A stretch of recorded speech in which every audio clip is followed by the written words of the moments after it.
తాకు పరిశుద్ధాత్ముడా, తాకు తండ్రి, హోలీ స్పిరిట్ తాకు తాకు రీశాల ఈ కుమారుని దర్శించు. ఆ బలహీనతలు, ఎంకలు, తలలు అన్ని కుటుంబంలో ఉన్న ప్రతి కట్లు కాలిపోవునుగాక.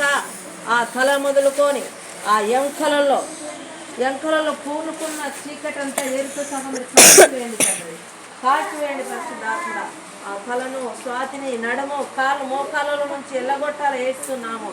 ఇప్పుడే దుష్టుడా వెళ్ళిపోయి కుటుంబాన్ని వదిలేసి ఈ కుమారుని వదిలేసి వెళ్ళిపోమని వేస్తున్నాము. జ్ఞాపిస్తున్నాను రిక్కాలందరూ ఇదిగో ఈ సంవత్సరంలో కూడా ఈ కుటుంబంలో ఒకరు చావాలని సైతాన్ వాడు ప్లాన్ చేసి పెట్టి ఉన్నాడని దేవుడు చూపిస్తున్నాడు.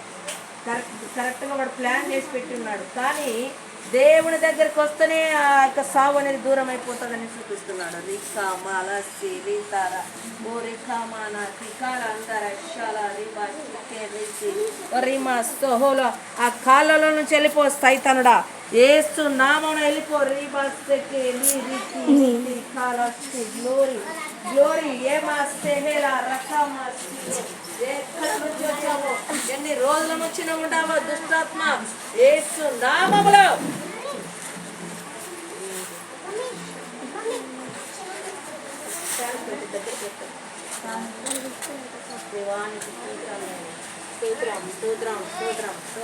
महिमा नीके प्रभु,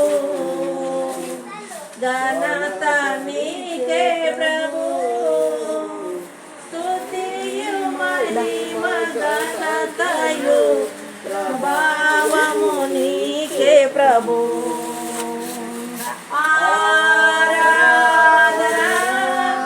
బంధిస్తున్నాడు వేస్తున్నాము, ఏసునామములో బంధిస్తున్నాం. ఆ కాలను, ఏసు రక్తాల కాలను బంధిస్తున్నాం. ఆరాధనా ప్రియ యేసు ప్రభునకే, నా యేసు ప్రభునకే, ప్రియ యేసు ప్రభునకే, నా యేసు ప్రభునకే. దేవా మీరు స్వస్థపరచండి నాయన. మంచి ఆరోగ్యమే యేసు రక్తంలో ఉన్న స్వస్థత విడుదల చేస్తున్నాను. యేసు గాయంలో ఉన్న స్వస్థత విడుదల చేస్తున్నాను ఇప్పుడే. తండ్రి మీరు కుమారుని దర్శించుతున్నందుకు స్తోత్రాలు. స్వస్థత ఇచ్చినందుకు నీకే మహిమ చెల్లిస్తూ యేసునామమున అడుగుచున్నాము. ఇంకొక రండమ్మా, ఎవరు రావాలి?